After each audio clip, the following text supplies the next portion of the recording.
Hi, I'm Eric Wilson, and I want to make a video teaching you about the diaphragm. Now, the reason why I want to make a video talking about the diaphragm is because over the years of playing and teaching and learning, I've heard so many people say, breathe into your diaphragm.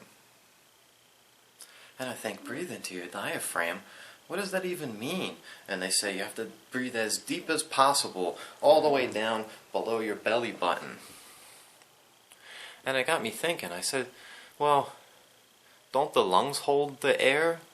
It's not physically possible to breathe into your stomach. Air doesn't go into your stomach. It goes into your lungs. So, because so many people say that, and they say it to so many people, there's so many people out there that have no idea what that means, and they have no idea what the diaphragm is, what it looks like, or how it works. So what I'm going to do in this video is I'm actually going to paint a picture for you of what the diaphragm looks like, what it attaches to, and how it works, so that you can make your practice very effective using this diaphragm, and you'll become a most fantastic, consistent player because you have the understanding of how to breathe. And breathing is the #1 thing that makes a trumpet work. Besides pushing down these valves, this whole thing runs on breathing. So I'm going to paint a picture for you right now of what it looks like. Okay, the diaphragm is a muscle that looks like this from my wrists all the way, and it's a dome. And what it does is, this part, the very end of the diaphragm, wraps around your entire rib cage, and where it first attaches is your very first rib on the bottom. So if you grab your very last rib and try to go up underneath of it, you can feel this muscle there, and this muscle is the very bottom of this diaphragm. And what the diaphragm does is it makes a section between your lungs on the top and your digestive system on the bottom. And so now how the diaphragm works is, here it is, very relaxed state. Breathe in. What happens? The lungs push it down. Or the diaphragm is so big and powerful that it can fall down and create a vacuum within your lungs. Now, the diaphragm is most powerful. It is probably the strongest muscle in the entire body, and the reason why is, you saw what it looked like. This is about how thick it is, all the way around. It is a big, thick, super strong muscle. So, you don't have to work it out. You just have to know how it works and what it feels like inside there so that you can use it properly. Now, the diaphragm, this is its relaxed state. When you breathe in, what is it doing? This is its compressed state. And when you breathe out, what does it do? This is relaxing. Most people think of it a different way, that you have to push out because this is it flexing and that this is it relaxing, but it's the exact opposite. When you breathe in, this is flexing. And this is why you feel, when you breathe in deep, you feel your rib cage coming out like this. And it's not because your lungs are pushing your rib cage out, it's because your diaphragm, remember, it's connected at the ribs here. The diaphragm is being flexed, and it pushes your rib cage in and out. So, there is a center to this diaphragm. And so, what you need to do to be very effective in playing this way, how all these beautiful trumpet players play, and all these guys who play super high notes, and they always tell you to breathe into the diaphragm, they don't really know what the diaphragm is, or else they wouldn't say you have to breathe into it, because you cannot breathe into your diaphragm. You can only breathe into your lungs. And now people say, oh, your lungs are in your chest and don't breathe from your chest because it's going to be bad for you. But something that people miss a lot is that your lungs probably start like right about here and they go down. But they go all the way around. They're in the back too. So even when you feel this, you can feel the back, the diaphragm pushing the back of the ribs out too. And the diaphragm is like really wrapping around these lungs, and then this is what pushes the air out. It's this feeling. And this is what creates compression, is this feeling. So when you breathe in, make sure that you don't breathe in like this.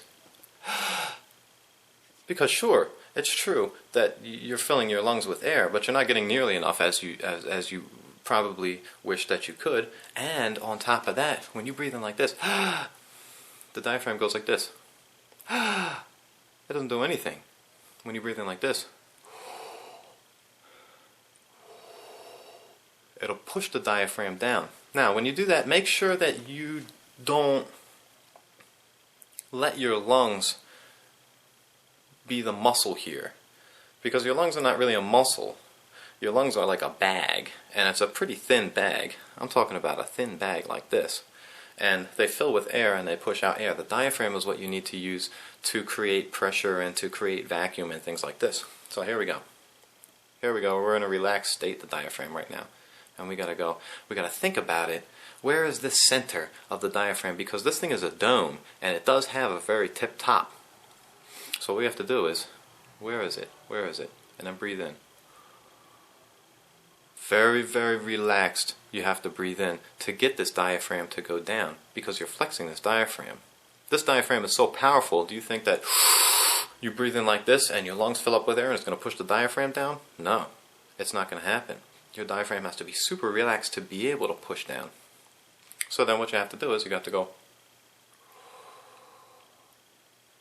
and feel it go down. Now the diaphragm, it's always going to be like this. It can never be like this, perfectly straight. It's got these muscles that are all attached to your rib cage, and that constantly will give you this pressure where when it relaxes, it wants to go up. It doesn't go like this all the way down.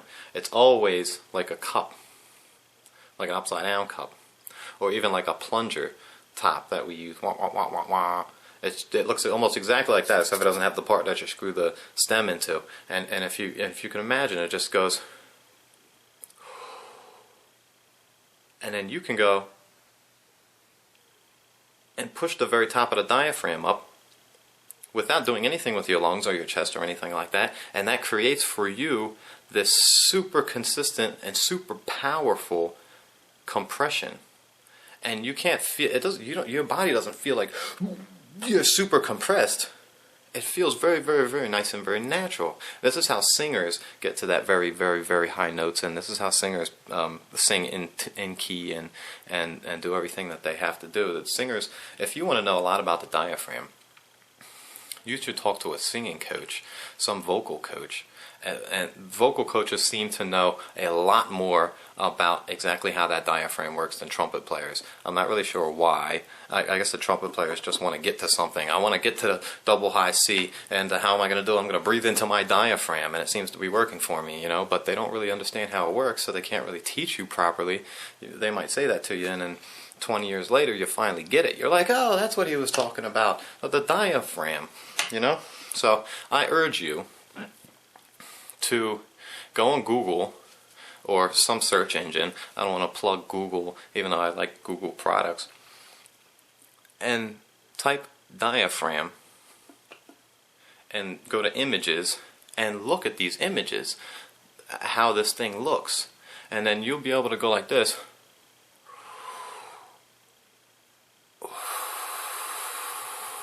And you'll be able to understand, this is what's happening in my body, and this is why I feel like I'm breathing super deep. Because when you breathe super deep, think about this, your lungs are on top. And your stomach, your large intestines, your liver, your kidneys, everything is on the bottom of this. It's being cupped like this. All of this is your digestive system. So when you breathe in, and you let this go down like this, what is it doing? It's not only pushing down from the lungs, but it's pushing down your digestive system. And now you have all of this mass, so they're not really all muscles, but it's a lot of mass that's behind this super powerful muscle. So that when you go like this, your rib cage comes out, of course, but your stomach, your intestines and everything are being pushed down or being compressed slightly. So you have a whole bunch of mass on the bottom, and you have this extremely powerful muscle. When it relaxes, it gets pushed up. Or if you want to push it up and not let any air out, it automatically compresses these lungs without you having to think that your lungs are so strong that you can compress using your lungs, and you can't, because the lungs are not muscles like that. They're really just bags that hold air. They go out and in, out and in. And most of this is because this diaphragm is allowing it to do that. It's much like if you're giving somebody CPR and you're pushing on their chest.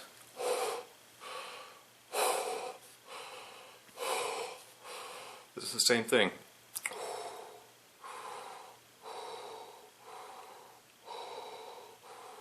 And now this takes a little bit of practice to be able to do it, and I would think that it would be best to practice at first without the trumpet. And I'm not talking about 14 years of practicing. I'm talking about like 10 minutes of breathing and feeling where is the very tip of this diaphragm, because this very tip is what you're going to want to use to give yourself that compression. So if you want to play a high C out of nowhere, you can go like this. Give yourself that perfect amount of compression and then blow. That's a high C. And that's how you do it. So I urge you all, go on Google, go on ask.com or whatever you want to go on, and look up pictures of the diaphragm. Look at how it works. Look at how it's attached to this rib cage. Look at how it goes like this and pushes your rib cage out and everything. Because noticing things like this from study is really going to help you become a way better trumpet player. Even like great trumpet players that already, they say breathe into your diaphragm, it works, it's great. Even them who don't really know how it works or what it looks like can really benefit from this understanding. So I'm glad to make this video. If you guys have any questions about anything specific or something that your teacher told you you don't quite understand, give me a call. You can't give me a call because you don't have my phone number, but leave a comment or something and I'll do my very best to answer it. Even I could make a whole new video about it, or a Skype or something like that, and we can put you into understanding whatever it is that's bothering you at the moment. Thank you very much. I'm so happy to help.